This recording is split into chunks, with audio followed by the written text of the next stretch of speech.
יש לי פה 3 כוסות סולת וכוס אחת קמח מצה. אני שמה חצי כפית מלח, מערבבת ושופכת 3 כוסות מים.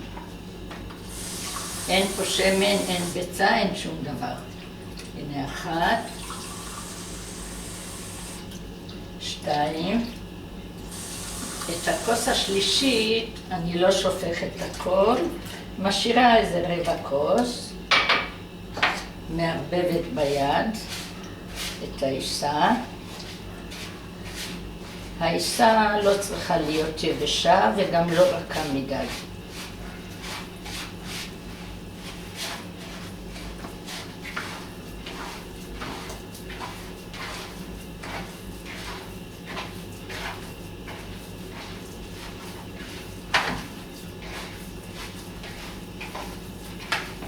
זאת העיסה. זאת העיסה של הקובה, הקובה העיראקית.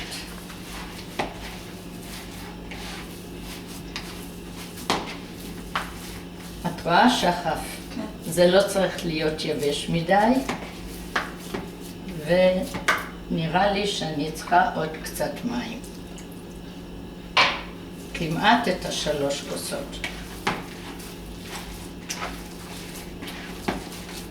העיסה הזאת צריכה לנוח איזה 5 דקות, יותר נוח לגלגל בזה את הקובה.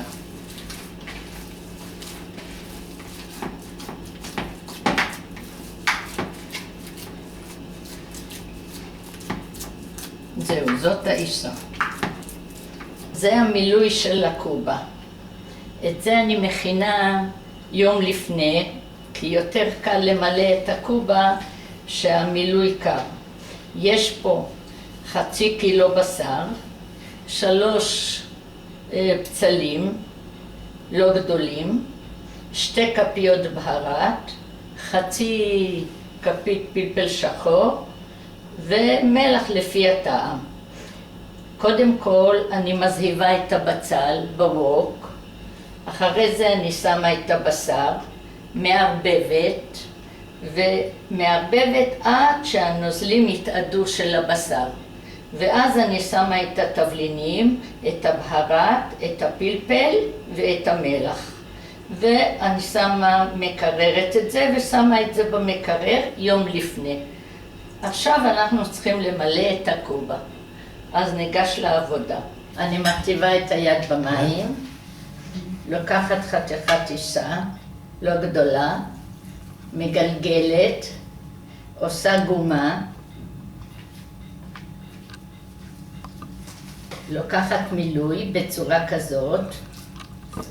יותר קל לעשות את זה בצורה כזאת כמו קבב, למלא את הגומה, ואז אני סוגרת. אתם רואים? הנה אני סגרתי. עכשיו מיד ליד אני מהדקת את הקובה. הנה קובה ראשונה. מי יאכל אותה? כל אחת אומרת אני. הנה עוד אחת. מגלגלת. אם אני רואה שהעיסה גדולה אני מורידה. עושה גומה. ושוב בשר. אתן רואות, נכדים שלי? כדי למלא את הקובה, אז אני מכינה את העיסה יום לפני. ואז זה יותר קל למלא את זה. מיד ליד, כדי שהבצק, הנה קובה שנייה. ושוב מרטיבה את היד.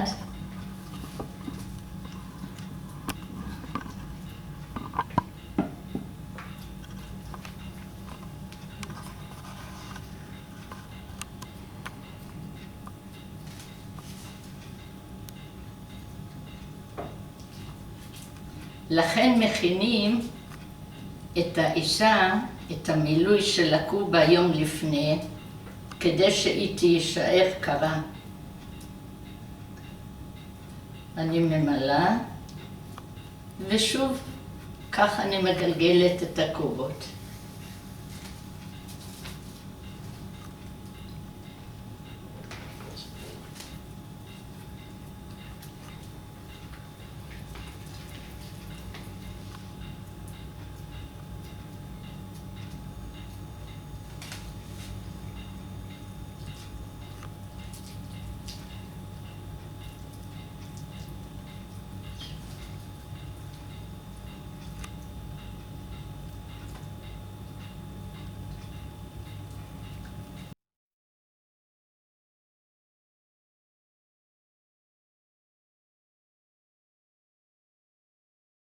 סיימנו לגלגל את כל הקובות. נכון.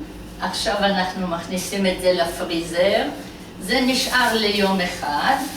זה מתקשה. אני שמה את זה בניילון הזה.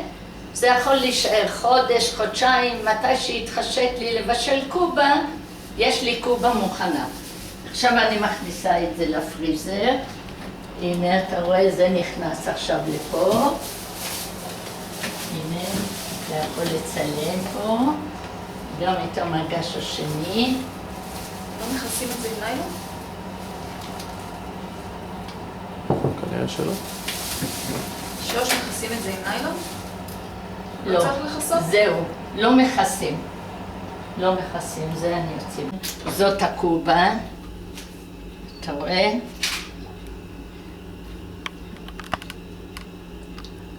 זאת הקובה שאני בישלתי לכם לצהריים.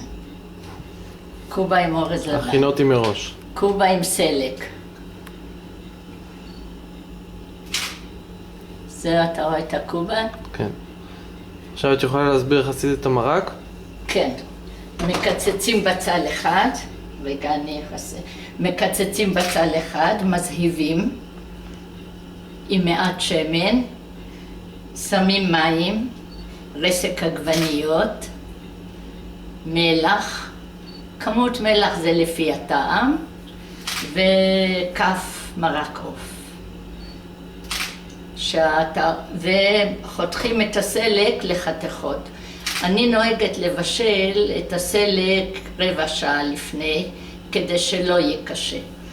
ואז שהמים רותחים, אחרי שהסלק יתבשל, שמה את הקובה, שרותחת הקובה, אני שמה על אש קטנה חצי שעה, וזהו, וסוגרת את האש. זאת הקובה. זאת הקובה העיראקית, שאני מכינה לנכדים שלי המתוקים. אלא ליקה. אלא לך. בצלחת עמוקה, שיהיה לנו מיץ של המרק, הרוטב, ולא בפלטה. אנחנו אצל ההורים לא אכלנו קובה, פלטה, אורז וקובה. רק בצלחות עמוקות, שיהיה לנו רוטב, וככה אנחנו לוקחים אורז לבן ושמים בצלחת. ושיהיה לנו ולכם בתיאבון. אלא ליקה. אלא ליקה.